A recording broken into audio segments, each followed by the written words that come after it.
In the world of gaming, discovery is an important feeling. The idea of finding something new in a place you're not expecting keeps you going on your adventure. That's what Elden Ring provides. You're in a gigantic world with unlimited things to discover. By now, open world games seem way overdone, but Elden Ring approaches open world gaming in a way that differs from the rest. There's little to no guidance on where you're supposed to go and how to progress. If you want to succeed in this world, you have to figure out stuff on your own. No one is here to hold your hand.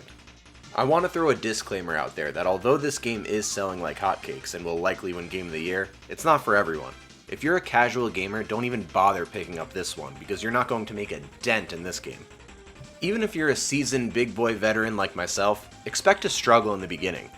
The game intentionally provides you with tough enemies throughout the intro that will serve as a reminder that this game ain't for babies. The tough difficulty acted as motivation for me, but I can understand that there are gamers out there who just want instant gratification.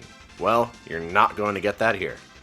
In order to get the most out of Elden Ring, you need to take in this unforgiving, frightening world for what it is. From the battle mechanics to the exploration to your character's build, there's a lot this game has to offer. It's truly overwhelming at times, but if you make that commitment, you'll be rewarded with one of the greatest gaming experiences out there.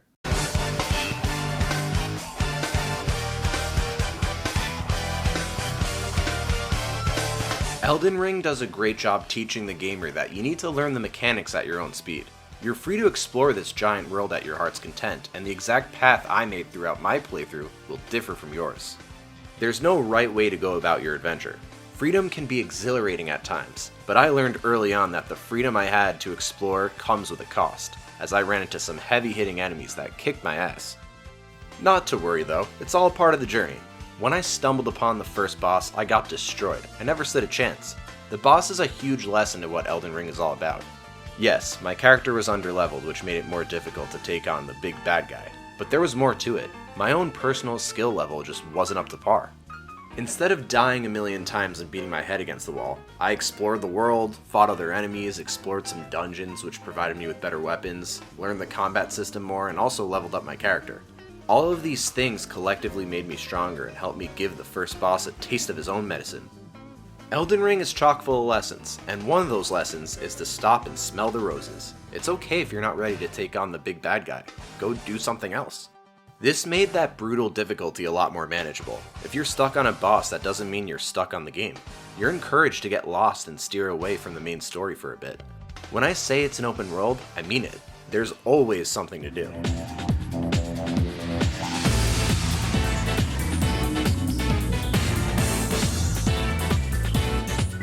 These lessons about freedom and progression are all good and fun, but they would mean nothing if the gameplay sucked. Developer From Software is notorious for its great combat system in the Dark Souls series, and Elden Ring is no exception. This is a combat system where you have to manage your health, magic, and stamina bar, all while trying to kill some crazy monster who's trying to kill you. Your spatial awareness is important, knowing when to dodge versus when to attack. It all intertwines. Every battle incorporates risk versus reward, because anytime you attack, you have a decent amount of vulnerability time. You have to focus on the enemy just as much as your own character. Whatever the enemy's attack patterns are going to affect how you approach battle. It's a good thing this combat system is incredible, because everywhere you go across this world, there's something or someone trying to kill you. The added feeling of discovery gave me an adrenaline rush as I'm exploring through uncharted territory. As you're learning the ins and outs of combat, you'll learn early on that the roll button will become your best friend. You get an invincibility frame with each roll, but be careful not to spam it or else you'll lose your stamina and get punished by your opposition. The combat system is a great mix of strategy, resource management, and skill timing. The boss battles are where the combat shines the most. These larger-than-life monstrosities will test your skills and mental patience. Studying the movements of these bosses are essential for success. Don't expect to beat these big boys on your first try. There are plenty of boss battles where I was incredibly frustrated until I finally figured it out and ended up on top. The struggle was worth it because it made the victory that much sweeter.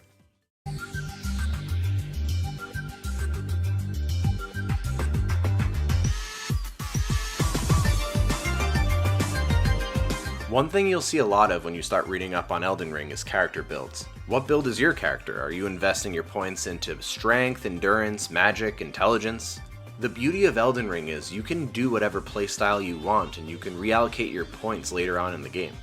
I originally went for a strength and dexterity build, just focusing on my sword and shield. I thought I was going to be a brute force who would just run in and mindlessly kill everything. But then I used my noodle and did some research. I decided to make an audible mid-game, turning my strength-based character into more of a battle mage type build, focusing more on intelligence. I obtained a katana that scales well with intelligence, and intelligence is also useful for specific spells. This gave my character the gift of versatility. If I didn't feel like going punch for punch with my katana, I could whip out the old staff for projectile spells. Later I obtained another katana and went dual wield style, feeling like a battle mage ninja guy. This was my specific evolution throughout my playthrough, and it was a joy learning how I like to fight. I'm sharing this little story to let you know, try new things. There are a lot of flavors out there to try. It's all part of the journey.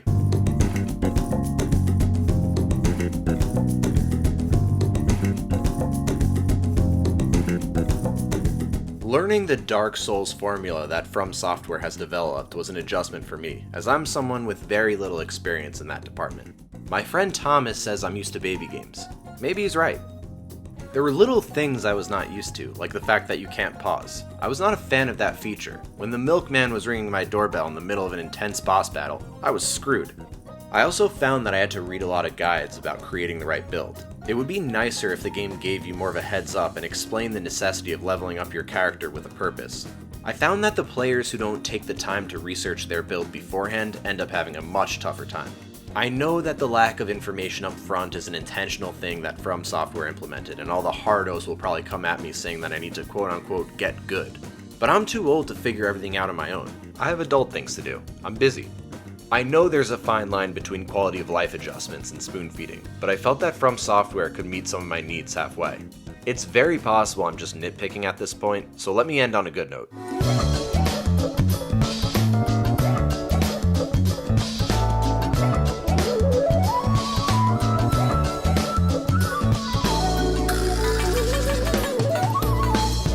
Elden Ring is truly a massive adventure.